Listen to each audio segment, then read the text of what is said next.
Nishit Kumar Patel, advisor of care immigration and visa services. एक दफ़ा फिर हम आपके सामने प्रेजेंट है। आज बहुत ही बड़ी अपडेट या जिसको समझा जाए कि एक इन्फॉर्मेशन लेके, क्योंकि इससे पहले कि हमारे जो दोनों वीडियो थे वीज़ा डिले 2022 उनको और उसके बाद हमने एक वीडियो बनाया था कि online study are not valid in Canada after 1 January 2022। उन दोनों वीडियो को बहुत से स्टूडेंट्स ने, पेरेंट्स ने पूरे गुजरात से, इंडिया में से लाइक किया और विदेश से भी उसके रिगार्डिंग हम पर कॉल और मैसेजेस आए हैं।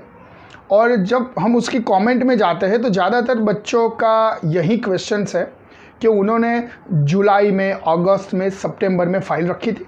Not only for the students, work permit holder, visitors, immigrations, dependent यानी जो स्टूडेंट वहाँ पे पढ़ रहे हैं उनके भी डिपेंडेंट, जो वर्क परमिट होल्डर है उन्होंने शादी की हुई उनके डिपेंडेंट, या फिर वहाँ पर कनाडा में ऑलरेडी जो PR और सिटीजनशिप है उनके भी डिपेंडेंट।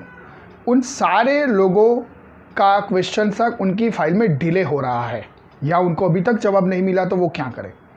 तो हमने थोड़ा जांच पड़ताल किया और थोड़ा रिसर्च किया हमारी टीम ने।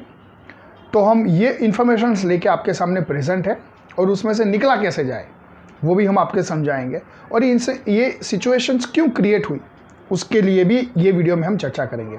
अगर आपकी फ़ाइल कैनेडियन हाई कमीशंस में या CIC में, चाहे कोई भी कैटेगरी हो आपकी, स्टूडेंट्स, विजिटर्स में अगर आपके फैमिली मेम्बर्स ने विजिटर की फ़ाइल रखी हो, वो कैटेगरी में रखी हो आपने, आपका वर्क परमिट, आपका PR आने वाला हो या आ चुका है, फिर भी आपको स्टैंपिंग नहीं मिला, चाहे आप कनाडा में हो और आपने स्टडी परमिट एक्सटेंड के लिए अप्लाई किया है और फिर भी आपको आंसर नहीं मिला, वर्क परमिट एक्सटेंशन के लिए अप्लाई किया है उसका आंसर नहीं आया, तो क्यों ऐसी सिचुएशंस क्रिएट हुई, तो ये पूरी हम डिटेल में चर्चा करेंगे इस वीडियो के अंदर। तो ये वीडियो को हम आगे चलाते हैं। चलिए, तो ये वीडियो का जो थंबनेल था 18 लाख, जी हाँ दोस्तों, तकरीबन 18 लाख एप्लीकेशंस कैनेडियन पोर्टल में पेंडिंग में पड़ी है जिसको प्रोसेस होना बाकी है।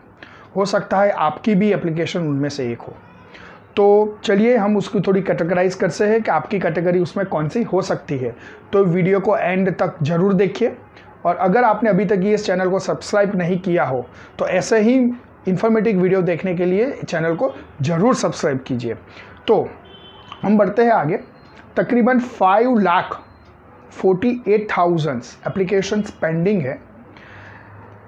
Permanent residents, economy, family, skilled और रेफ्यूजी, ये सारी कैटेगरी मिला के, यानी इसके अंदर वो एप्लीकेशन आ गई अगर आपके स्टूडेंट्स कनाडा में पढ़ रहे हैं, उनका पढ़ाई ख़त्म हुआ और उसके बाद उनको वर्क परमिट मिला है और उन्होंने PR के लिए अप्लाई किया है, वो भी आ गया। उसके अंदर इंडिया में से जो लोग अप्लाई करते हैं उनका भी PR का स्टेटस आ गया। जिन लोगों ने रेफ्यूजी, तो रेफ्यूजी वाली चीज़ वो उसको इफ़ेक्ट होती है, ये क्यों बढ़ा, तो उसके लिए हम डिटेल में समझाते हैं। अफ़गानिस्तान या फिर मिडल ईस्ट कंट्री में जो ह्यूमन क्राइसिस हुआ उसके हिसाब से बहुत से लोगों ने कनाडा में रेफ्यूजी के लिए अप्लाई किया और कनाडा ने उन सारी रेफ्यूजीज़ को फाइल के अंदर प्रोसेस में डाला हुआ है। तो इसके हिसाब से ये नंबर बहुत बड़ा आया, क्योंकि आपको सबको मालूम है कि अफ़गानिस्तान में जो पॉलिटिकल चेंजेस हुआ और मिडल ईस्ट में अभी जो हो रहा है, जैसे यूरोप की एक कंट्री है पोर्टुगल और बेलारूस, उसके बीच में जो कॉन्फ्लिक्ट हो रहा है, ऐसे यहाँ से बहुत से रेफ्यूजीज़ को कनाडा ने एक्सेप्ट किया, तो उनकी भी फाइल उनको प्रोसेस करनी होती है, उनका डेटा भी उनको अपलोड करना पड़ता है उनकी पोर्टल के अंदर। तो ये लोगों का पूरा रश इसके अंदर बैठा, इसके हिसाब से तकरीबन 5,48,000 एप्लीकेशंस ये कैटेगरी के अंदर पेंडिंग में आज के दिन में है। आगे बात करते हैं।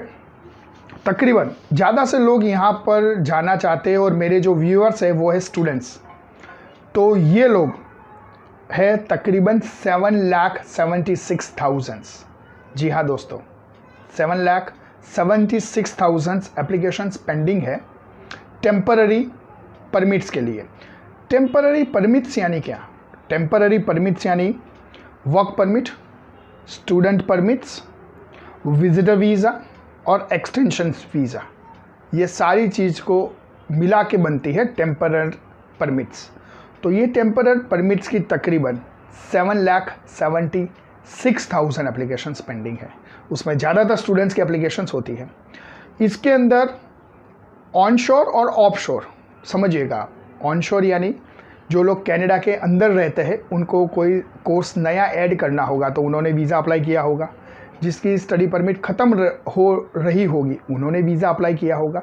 जिन्होंने अपना कोर्स चेंज किया है उन्होंने भी वीज़ा अप्लाई किया होगा, तो वो भी कैटेगरी इसके अंदर गिनी जाती है। तो आप समझ लीजिए तकरीबन 7,76,000 एप्लीकेशंस ये टेम्पररी परमिट्स के अंदर पेंडिंग है। उसके बाद आगे बढ़ते हैं, तकरीबन 4,68,000 सिर्फ सिटीजन्स कैटेगरी के अंदर पेंडिंग है। यानी उन लोगों को जिनका पीआर ख़त्म होने वाला है या जिन्होंने पीआर की कैटेगरी को पूरा अच्छी तरह मेट कर दिया, उसकी कंडीशंस को वो फुलफ़िल करते हैं, या फिर उनको कैनेडियन सिटीजनशिप का फाइनल अप्रूवल, फाइनल स्टेज बाकी है, जैसे वहाँ पे ओथ ली जाती है या ओथ सेरेमनी होती है और उसके बाद उनको सिटीजनशिप का पासपोर्ट दिया जाता है। क्योंकि कोविड के हिसाब से वहाँ पर रिस्ट्रिक्शन थे, बहुत से लोगों को वो लोग इन्वाइट नहीं कर सकते थे एक साथ में। तो इसके हिसाब से वो कैटेगरी के अंदर जिनको ऑलरेडी परमानेंट रेसिडेंसी है और सिर्फ सिटीजनशिप वेटिंग में है, ये एप्लीकेशन है तकरीबन 4,68,000। तो आप समझिए अगर ये तीनों का हम जोड़ कर ले तो अप्रॉक्सीमेटली होता है 70,92,000, यानी अप्रॉक्सीमेटली 18 लाख एप्लीकेशंस पेंडिंग है। तो कोई एक कैटेगरी में ज़्यादा लोड है? नहीं, बिल्कुल ऐसा नहीं है। हम उसको परसेंटेज वाइज आपको गिनाते हैं। तो जैसे हमने बोला पीआर एप्लीकेशन जो हमने फर्स्ट पे उसको आपसे चर्चा की, वो तकरीबन 5,48,000 है और उसका हम पूरा जो पेंडिंग एप्लीकेशन के साथ उसका गिने परसेंटेज तो होता है 30%। फिर आता है टीआर, जिसके अंदर मैंने आपको समझाया वर्क परमिट, विजिटर्स, स्टूडेंट्स, ये सारी कैटेगरी आती है। वो है 7,76,000, यानी टोटल जो पेंडिंग एप्लीकेशन है उसमें इसका योगदान रहेगा 43%। उसके बाद आता है सिटीजनशिप, यानी जिसके पास पीआर है और उनको सिटीजनशिप के लिए डायरेक्ट फाइनल स्टेज में पेंडिंग है, उनका रेशियो है 26.1%, यानी तकरीबन 4,68,000 फाइल्स। तो ये मिला के पेंडिंग तकरीबन 18 लाख एप्लीकेशंस कनाडा में पेंडिंग है। तो शायद आपकी भी उसके अंदर हो सकती है। तो आप क्यूरियस होंगे कि आपको आंसर कब आएगा, आपका वीज़ा कब आएगा, तो आप ज़रा इसको समझिए। तो क्या कैनेडियन हाई कमीशंस या कैनेडियन गवर्नमेंट को ये नहीं मालूम है कि इतनी एप्लीकेशन पेंडिंग है? जी हाँ दोस्तों, उनको मालूम है और वो लोग उसके लिए बहुत ही बेस्ट ट्राई कर रहे हैं। कैसे? तो हम समझाते हैं कैसे उसमें वो लोग वर्क कर रहे हैं, तो आपको डिसअपॉइंट होने की बिल्कुल ज़रूरत नहीं है। तो वो क्या कर रहे हैं? उन्होंने पहला काम किया कि जैसे आपने वीज़ा का स्टैम्प देखा होगा, तो पहले वीज़ा इश्यू होता था शायद न्यू दिल्ली अगर आप अप्लाई करेंगे या फिर मुंबई कॉन्सुलेट में अप्लाई करेंगे। तो अभी ज़्यादातर फाइल जीसीकी से रखते हैं आप लोग, यानी ऑनलाइन सबमिट करते हैं, चाहे आपने सबमिट किया या आपके एजेंट ने सबमिट किया। तो वो ऑनलाइन ऑफिस में जो प्लेस ऑफिस आती है वो आती है CPC और उसका लोकेशन आता है एडमंटन। तो ये CPC क्या है? ये CPC है केस प्रोसेसिंग सेंटर। ये कनाडा का एडमंटन में सबसे बड़ा प्रोसेसिंग सेंटर है। यानी आप जो फाइल्स वगैरह अपलोड करते हो वो ज़्यादातर वहीं से असेस्ड होती है, उस पर डिसीजन लिया जाता है और वो जो वीज़ा ऑफिसर जिसको कहा जाता है वो वहीं बैठे होते हैं और वो पोर्टल के अंदर ही आपको उसका अपडेट देते हैं। यानी एडमंटन में बहुत बड़ा सेंटर है, बहुत बड़ा स्टाफ है उनके पास। लेकिन आप ये इमेज कीजिए, 18 लाख एप्लीकेशन को प्रोसेस करने के लिए कितना स्टाफ चाहिएगा?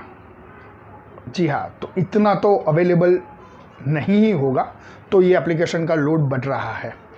तो उन्होंने क्या किया, उसको और एक स्टेप उन्होंने किया, उन्होंने कैनेडियन एम्बेसी और कॉन्सुलेट पूरे वर्ल्ड में फैली हुई है तकरीबन 200 के आसपास। उन्होंने सारी एम्बेसी के स्टाफ को, जो एक्स्ट्रा स्टाफ थे उनको, कॉन्सुलेट के एक्स्ट्रा स्टाफ को उसके आईडी और पासवर्ड दे दिए और बोला जितने हो सकता है जिसके पास ये नॉलेज है स्टडी परमिट्स या वर्क परमिट्स को प्रोसेस करने का, वो सारे ऑफिसर्स वहाँ से प्रोसेस करें। इसके लिए साइड में हम स्क्रीन में भी आपको दिखाएंगे कि शायद आपको कभी रिजेक्शन लेटर या जो कम्युनिकेशन हुआ होगा तो आपको जो लास्ट में जो एड्रेस फोल्डर होगा वो शायद यूएई दुबई का आएगा, शायद वो ऑस्ट्रेलिया का भी आ सकता है, कैनेडियन इमिग्रेशंस इन ऑस्ट्रेलिया, कभी किसी को सिंगापुर का भी आता है। तो स्टूडेंट्स ये थोड़ा कंफ्यूज हो जाते हैं और एजेंट लोग भी कंफ्यूज हो जाते हैं। हमने जीसीकी में फाइल रखी थी तो न्यू दिल्ली आना चाहिए था, वहाँ पर उसकी जगह पर वहाँ पर दुबई क्यों आया, मेरा प्रोसेस। तो आप समझिए आपका फाइल 2 जगह से प्रोसेस हो सकता है। जैसे मैंने बताया, एक सीपीसी एडमिंटन में ज़्यादातर वहीं होता है, फिर भी लोड बना तो कैनेडियन गवर्नमेंट ने पूरी वर्ल्ड की एम्बेसी और कॉन्सुलेट को ये काम दे दिया। तो मतलब हो सकती है कि आपकी फ़ाइल ऑस्ट्रेलियन ऑफिसर ऑस्ट्रेलिया में जो एम्बेसी में बैठा हो वो चेक करेगा, तो ऑफकोर्स सिग्नेचर जो नीचे एड्रेस फुटर आता है वो सिग्नेचर फोल्डर बोलते हैं उसको, वो ऑस्ट्रेलिया का आएगा, तो वो गलत नहीं है और वो फ्रॉड भी नहीं है। तो ये भी आपको ध्यान में रखना होगा कि आपकी फ़ाइल वहाँ पे जाएगी तो वही ऑफिसर का एड्रेस आएगा, तो आप टेंशन मत लीजिए उस चीज़ का। तो कैनेडियन हाई कमीशन और कैनेडियन गवर्नमेंट ज़्यादा से ज़्यादा ट्राई कर रही है कि ये बैकलॉग को क्लीन कैसे किया जाए और ज़्यादा से ज़्यादा आपको आपकी फ़ाइल का आंसर कैसे मिले। तो आप और हम सोचेंगे कि ऐसा वर्स्ट सिचुएशंस क्यों हुआ। तो हमारे 15 साल के एक्सपीरियंस और तकरीबन हमारे पास 27 से अबव अवार्ड्स है, उसके एक्सपीरियंस के हिसाब से हमने थोड़ा एनालाइज और कैटेगराइज किया है कि वर्स्ट सिचुएशंस क्यों हुआ। ये वर्स्ट सिचुएशंस हम टोटल 7 पॉइंट हम बिलीव करते हैं कि 7 पॉइंट है ये वर्स्ट सिचुएशन होने के लिए शायद जिम्मेदार हो सकते हैं। पहला सबको मालूम है वो कोविड-19 की जो सिचुएशन हुई वर्ल्ड में, उसके हिसाब से बैकलॉग धीरे धीरे बनना स्टार्ट हुआ और आज 18 लाख तक वो पहुंच चुका। दूसरा, VFS क्लोजर फॉर अनइवन। मतलब क्या? मतलब VFS वर्ल्ड में कहीं खुले थे और हम कंट्री की बात करें इंडिया की, तो शायद इंडिया में कहीं खुले थे, कहीं बंद थे। तो स्टूडेंट्स लोग जहाँ पर अवेलेबल थे वहाँ पे वो लोग, क्योंकि उनको गरज थी, उनको फाइल अपना सबमिट करना था, वो नीडेड थे, तो उन्होंने वहाँ पर रश करना स्टार्ट कर दिया। अगर किसी बच्चे को मालूम होता है कि चंडीगढ़ में VFS सेंटर ओपन है तो गुजरात का बच्चा चंडीगढ़ जाएगा। अगर पंजाब के किसी बच्चों को मालूम है बेंगलोर में VFS सेंटर्स ओपन है, चंडीगढ़ के बंद है, तो वहाँ का बच्चा बेंगलोर जाएगा। यानी बहुत स्टूडेंट्स इससे परेशान हुए क्योंकि VFS अनइवन क्लोजर हुआ, मतलब कहीं सिटी में ओपन कहीं सिटी में क्लोज, इसके हिसाब से दिक्कत हुई। सेकंड दिक्कत हुई मेडिकल क्लोजर। बीच में उन्होंने जो इंडिया में सेकंड पैंडेमिक चल रहा था तब VFS सेंटर कहीं ओपन थे लेकिन मेडिकल बंद कर दिया था, क्योंकि वो लोग समझते थे कि भाई मेडिकल डॉक्टर को इंडियन सोसाइटी के लिए उनकी ज़रूरत है, जो हमने पहले भी वीडियो में बताया था शायद। तो मेडिकल भी उसके हिसाब से चालू और बंद नहीं हुआ, कहीं VFS था तो कहीं मेडिकल क्लोज था, तो बच्चे बहुत परेशान है उसके लिए। तो ये भी एक रीज़न है। थर्ड रीज़न है एम्बेसी स्टैंपिंग। आप कहीं से भी वीज़ा आपका आ जाता है ऑनलाइन, लेकिन उसके बाद PPR रिक्वेस्ट आने के बाद आपका पासपोर्ट तो सिर्फ दिल्ली जाएगा स्टैंपिंग के लिए, या फिर मुंबई या कॉन्सुलेट जाएगा जो नज़दीक होगी। उसमें भी जो उसकी कुरियर कंपनी है वो उसको कैप दिया गया था कि वो दिन में सिर्फ एक बड़ी सिटी में कुछ 100 के आसपास ही पासपोर्ट कलेक्ट करेगी। यानी उसमें भी वेटिंग था बहुत, क्योंकि ज़्यादा पासपोर्ट वो लोग कलेक्ट नहीं करते थे। वीज़ा लगने के बाद, PPR आने के बाद, PPR अगर आपका आ गया है फिर भी कुरियर वाले कुरियर लेने नहीं आते थे, वो भी तकरीबन 3-4 दिन बाद आएंगे। तो ये रीज़न है कि एम्बेसी ने बीच में न्यू दिल्ली में कोविड के हिसाब से पूरा लॉकडाउन था तो एम्बेसी भी बंद रही, जबकि भारत में दूसरी जगह पर लॉकडाउन नहीं था, लेकिन वहाँ पर वो कुरियर नहीं ले जा सकते थे क्योंकि दिल्ली में ऑलरेडी लॉकडाउन है, तो एम्बेसी खुलेगी नहीं, स्टैंपिंग हुआ नहीं। तो ये भी एक रीज़न है कि इंडियन ऑपरेशंस पूरा, यानी आप समझ लीजिए एम्बेसी, VFS और मेडिकल तीनों अनइवन ऑपरेशन में थे, इसके हिसाब से ये वर्कलोड पूरा बढ़ा। फिफ्थ रीज़न हम समझते हैं अफगानिस्तान क्राइसिस जो हुआ जुलाई या अगस्त में, तो ये क्यों इफेक्ट हुआ? क्योंकि जब अफगानिस्तान क्राइसिस हुआ तो कैनेडियन गवर्नमेंट ने पूरे वर्ल्ड के अपने नॉर्मल वीज़ा प्रोग्राम को सस्पेंड कर दिया थोड़े टाइम के लिए। क्यों? क्योंकि उनको अफगानिस्तान में उनके फंसे नागरिकों और जो मिलिट्री उनकी बिजी थी US के साथ, उसको वापस बुलाना था, उसको वापस लेना था। तो और बहुत से बड़े रेफ्यूजी को भी उन्होंने वहाँ से लिया। तो हमने आगे वीडियो में बताया कि रेफ्यूजी को कौन से कैटेगरी में गिना जाता है और उनका वर्कलोड कैसे बढ़ा। तो ये अफगानिस्तान क्राइसिस भी उसके लिए थोड़ा बहुत तौर पर जिम्मेदार है, ये वर्कलोड बढ़ाने के लिए, क्योंकि नॉर्मल सारा ऑपरेशन जब इंडिया में पूरी तरह सब कुछ अच्छा हो गया तो अफगानिस्तान में क्राइसिस हुआ, तो उसके हिसाब से ये भी थोड़ा रीजंस रहेगा। आगे है जिसमें ये कोई भी रीज़न आप देखिए उसमें इंडियन स्टूडेंट्स कहीं जिम्मेदार नहीं है। अगर आप इंडियन स्टूडेंट्स को बोलते हैं कि अभी आइल्स में आपके शायद 1 में 5.5 या फिर से आइल्स देके फाइल रखो, तो बच्चा रखता है, बहुत मेहनत करता है, वो उसके पेरेंट्स मेहनत करते हैं पैसा अरेंज करने में या फी पेड करने में, और फिर से वो अच्छा बैंड ले आता है। उसके बाद होता है आपको राइट इंटेक पे अगर जवाब नहीं मिलता है तो आप क्या करेंगे, आप डिफर अप्लाई करेंगे और फिर से फाइल रखेंगे, यानी मल्टीपल फाइलिंग होता है from each and every students. आप समझते हो, अगर आप समझ लीजिए 30,000 तकरीबन 7,76,000 के आसपास 7,76,000 के आसपास शायद TR थे, टेम्पररी रेसिडेंस परमिट का वेटिंग, उसमें बहुत बड़ा स्टूडेंट्स में थे।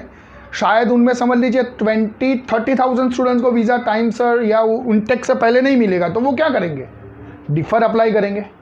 अगर उनको रिजेक्शन आता है तो वो लोग फिर से अप्लाई करेंगे, यानी मल्टीपल फाइल हो जाती है सबकी, तो वो बहुत बड़ा बैकलॉग है, multiple files for each and every applicants.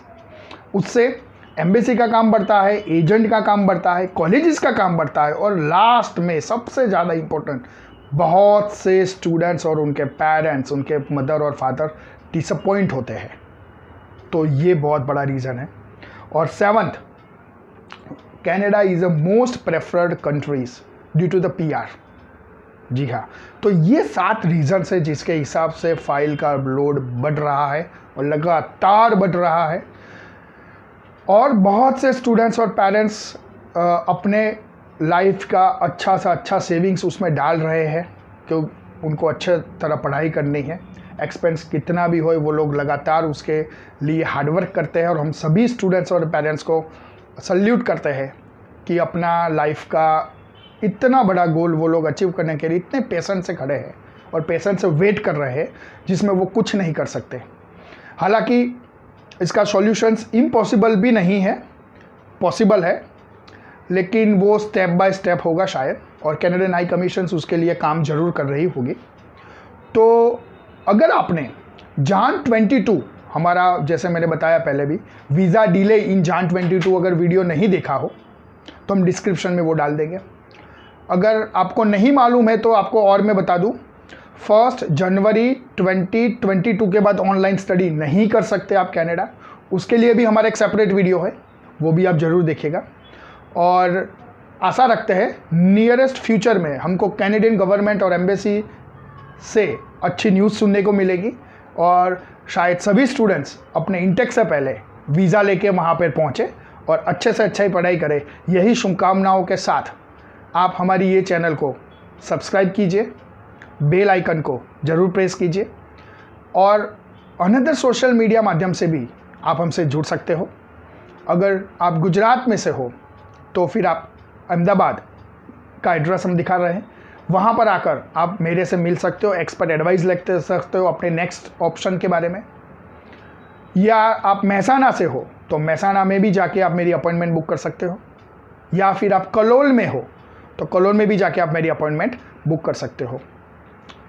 हम आगे एक मज़ेदार वीडियो बनाएंगे, क्योंकि जान इंटेक के लिए तो ये हो गया जो होना था।